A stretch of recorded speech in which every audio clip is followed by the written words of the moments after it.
many horror films growing up, directed horror plays. You saw a horror film called Right. Rehab. Oh no, found Tom through Celebrity Rehab. I was watching Tom, and while I was writing, and I actually wrote the part of Tom Kingsford for Tom Sizemore, and just continued on watching Tiger Woods. Tom I got better. And approached him, and yeah, and he came in.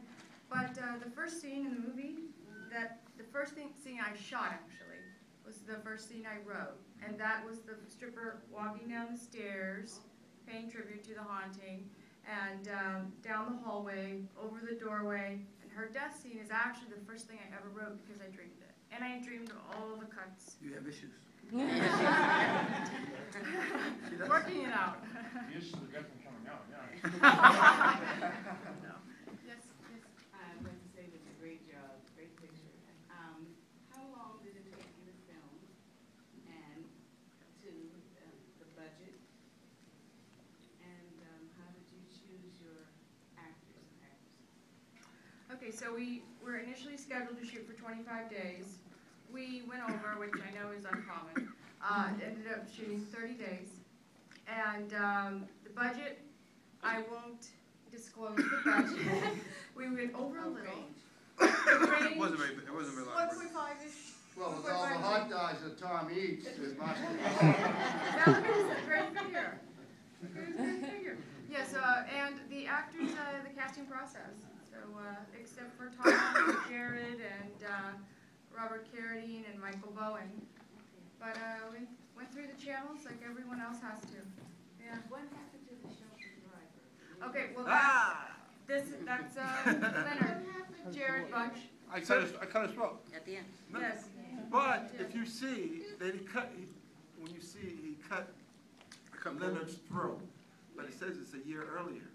Yep. So you don't know who is doing all the watching and killing. And actually, Do I really cut his throat? I mean, Exactly. That was very genius about that. That was very good. So actually, Leonard is. I think Leonard and Tom are. They are still together. And he's mad at him, but then he's not mad at him, and they decide to get Exactly. they're There could pissed. be a spirit that lives in the cemetery, come back and embody He's pissed. Leonard's. He can't work for me anymore because I can't get any work. Exactly. You're working, Tom. You're working right No, I now. mean in that movie in Tom Kingsford. You know the other gentleman that was in the store would be Michael Bowen. Oh, Michael Bowen. Oh, okay. That's right. Is he Mod man. actually like that? No, he isn't like that. It was actually my brother's idea. Those aren't. He doesn't have real Modified. tattoos on his face. That's a No. Kali, the Hindu goddess of death and destruction. It's He looks- tattooed on his face, and the earrings were added, and the tongue we split in visual effects after. Yeah.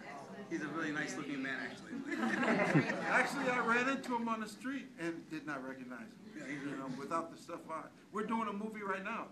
He's in it. Tarantino's He's doing film. Quentin's We're doing movie right now. Tarantino's movie right now. That was another question I was going to ask. What is your next movie? But I don't want to be greedy because there's other. Well, be greedy. Because Jarrod would love to say what he's in. He should say it. Yeah, we are shooting Django Unchained right now as we speak in New Orleans with Mr. Tarantino's directing. Quentin Tarantino's directing, and Jamie Foxx is starring, and Leonardo DiCaprio, Samuel Jackson. It's a big break for Jarrod. And actually, the two guys, the two brothers here, they're in it, and we have a couple scenes together. Yeah, so it was a surprise. And we were shooting this movie on Good Friday a year ago, and we were shooting Django Unchained Good Friday this year. See that?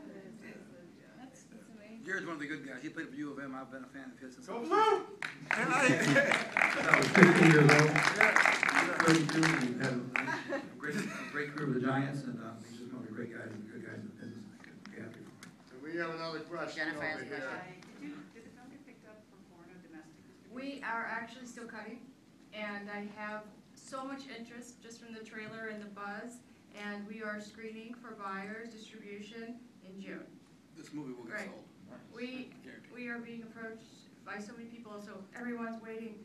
But I have to get that kill scene in with the gardener. So it's an opening scene, is a kill scene with the gardener is filming for Ryan O'Neal. With the machete, he kills the missing person. So the missing girl that you see, she dies in the opening sequence. and it'll tie it all together. There's certain things that need to be more Right, defined. fleshed out. Right, We're right. fleshing them. Story-wise, So and put it we're to- gonna do that. Yeah, see, there's the humor. What was that? They killed you so soon. Who, me? Yeah. I had him 5 Because minutes. I was doing something. Because he's a pain in the ass sometimes on the film. That's okay? not true. That's why. I'm gonna become a pain in the ass in a second. No, they killed me so soon because, what? I think you're wonderful. He's too demanding. Hang on. I'm I'd like to say, I would, okay, so why was Tom killed so soon? Because I died. Because I wanted to create mystery about who did the killings. I wanted the suspects. It's a natural horror, right, storyline. Who did it? We don't I know. was only available for Right. some We days. like- But, That was- however, it all worked out. Because, were you surprised? Would you have guessed? No, you wouldn't have. I don't think. Maybe it was part 2. Yeah, part 2. We So have what do another you question think? right here.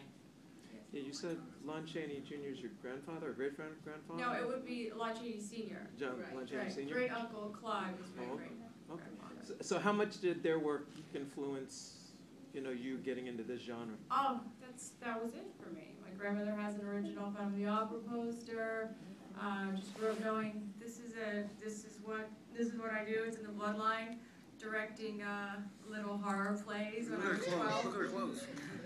Yeah, and I didn't know any other way, so it was just natural for me. Is it something that you'll follow, that kind of Yeah. genre, doing more of that kind of And thing? the Wolfman would pay tribute to Yeah. Lon Chaney Jr. We're hoping to do a sequel to this. Yeah. And I just want to tell you guys that these gentlemen are so wonderful to come here and support Boston. We really appreciate it. And they were such fantastic actors, and I, as a first-time director, would like to thank them. They're so professional. And He is a genius filmmaker. He has an eye, only one because that one was stuck. But see, he has a third eye. He sees all around him. He's an amazing, amazing creative being, and I am just so honored to work with Tom Sizemore. Really, really. He's I very must tell good. you. Very good. Very And good. Jarrod's worked with me as well. We've worked together before. Jared's worked with me unhealthy and he's worked with me healthy. Yeah. And a lot better healthy. He's a lot better. But he's very good. Doing great. I love actors and I love movies, and Rebekah gave me We love you. Thank you. And she gave me a little bit of latitude to work with the actors, and it was really fun. Especially It's a lot of fun. And we'll take one more question. Let me make a statement then. Question about the movie. Did anyone notice the boxes in the end? When she was walking through? What? There were dates Yeah, on All the of boxes. Do you have a, do you, think about it now. Why? Why 1971? There's so many boxes with dates, Yeah. not just one box. But what do you but- think, what do you think's in the box? Heads. Huh? Foreign parts? So who was doing that? If there were body parts, who was doing it? Who's killing them? there aren't body parts. Actually, it's a red herring. There wasn't anything in the box, because if you saw the box move and it just fell, there was nothing holding it. You couldn't, if there was something in it. No, it's, I think Charlie. dates. I think Charlie. Yeah, oh, well, the dates on the boxes, we'll find out number 2, were the dates of the killings of Ryan O'Neal and Charlie.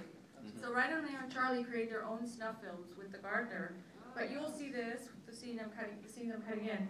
But Tom came and ruined basically their snuff film.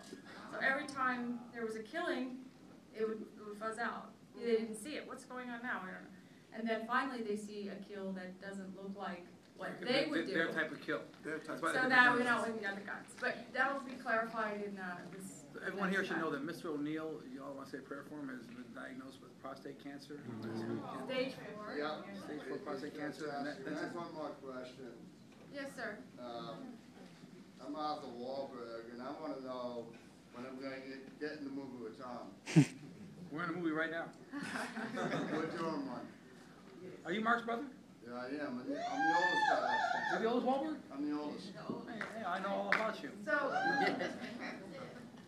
Bill Reagan, we're gonna do a movie together out there in California, but it's a pleasure to meet you, and hopefully we get to work together.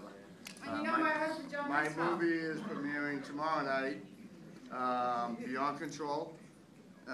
It's my first movie that I was in, but I'm learning the ropes and everything, and Tom's always been one of my idols, and I loved his movies, and I look forward to being in one of your movies if it's possible. Everything's possible, right? Thank you to Patrick and Jean Desiree. Yes, I wanted to thank Boston Film Festival, Jean, Patrick, and Yeah, I would also, like to thank everybody here too. and thanks for coming, you guys. This is really special for us. And the short film, I loved it. You guys were amazing. I love that movie.